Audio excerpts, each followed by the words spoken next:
Quando nós temos um fator de amortecimento entre 0 e 1, né, maior do que 0 e menor do que 1, nós temos uma vibração livre subamortecida.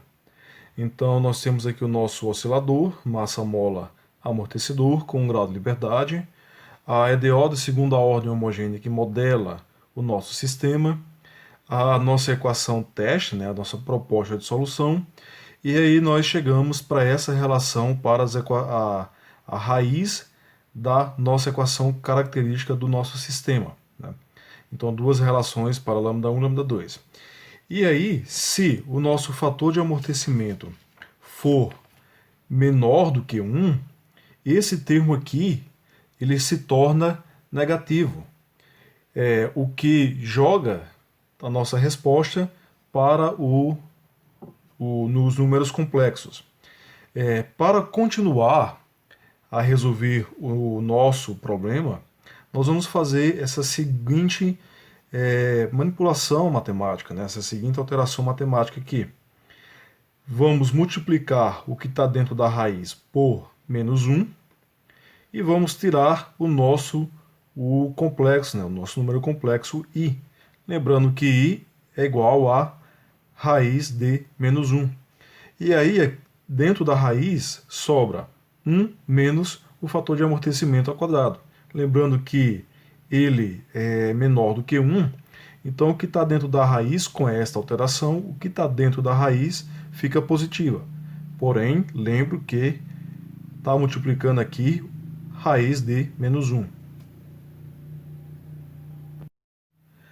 Já com esta alteração, né, nós podemos voltar lá para as nossas raízes da nossa equação característica, os nossos lambdas, e aí vamos ter dois lambdas, lambda 1 e lambda 2, tá?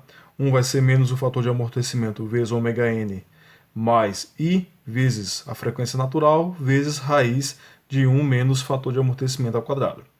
O lambda 2 vai ser quase a mesma coisa, vai mudar apenas o sinal aqui, tá? De mais para menos. Introduzindo um novo conceito aqui, um novo parâmetro, o nosso ômega d, a frequência natural amortecida, e definindo essa frequência natural amortecida como a frequência natural vezes raiz de 1 menos fator de amortecimento ao quadrado, então nós podemos reescrever os nossos lambdas neste formato, tá? Vale ressaltar que o nosso ômega d será sempre menor do que o ômega n. Vale a pena comentar que, devido ter surgido aqui o i, né, o número complexo, isto já é um indicativo de que a nossa resposta física ela é oscilatória, tal como ocorreu lá na vibração livre não amortecida. Nós vamos ver posteriormente que para o amortecimento crítico e o superamortecimento não surge, não aparece, quando a gente estiver resolvendo, o i. E vamos ver também que a resposta ela não é oscilatória. Então, como obtivemos dois lambdas, né, o que já era meio que previsível, já que um EDO de segunda ordem cai numa equação característica que é um polinômio de segunda ordem, né, uma equação de segundo grau, que possui a priori duas raízes, né? Então já era previsível que iríamos ter duas raízes e duas propostas de soluções, né? Então um x1 com c1 vezes e elevado a lambda 1t, e um x2 que vai ser igual a c2 vezes e elevado a lambda 2t. Tá? Para um sistema linear, lembrando que foi dito que a mola ela é linear e o amortecedor também foi considerado um amortecedor linear, então para um sistema linear, a soma das soluções é também uma solução. Então nós temos aqui a nossa solução geral, que vai ser a soma das soluções, né, de x1 e x2, que vai ser dado por esta equação. Substituindo o valor dos lambdas 1 e lambda 2, chegamos a esta equação, esta função, melhor dizendo, esta função, e falta determinar quem são os nossas constantes C1 e C2. Reorganizando esta equação, né, então nós podemos isolar esse termo aqui, esse fator, que é o E elevado a menos fator de amortecimento, vezes o ômega n vezes T, vezes o que está dentro aqui do parêntese. Tá?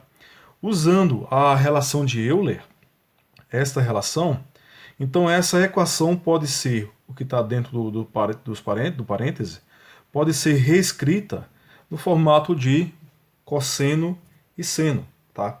E aí, vale falar que C1 e C2 são constantes. Então, uma constante mais uma constante é igual a outra constante. I é uma constante, né? É igual a raiz menos 1. Então, nós temos uma constante vezes uma subtração de constantes. E isso é igual a outra constante.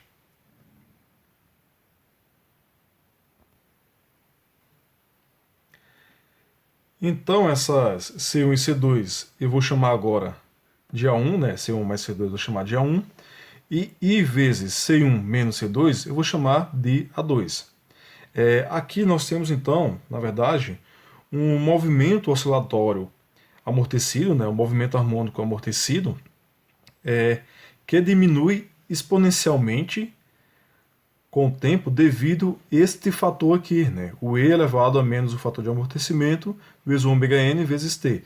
Então, esse o que está dentro aqui do colchete, ele vai dar uma característica oscilatória e este fator aqui ele vai forçar uma redução exponencial da nossa amplitude, né, do movimento, né, da nossa resposta aqui.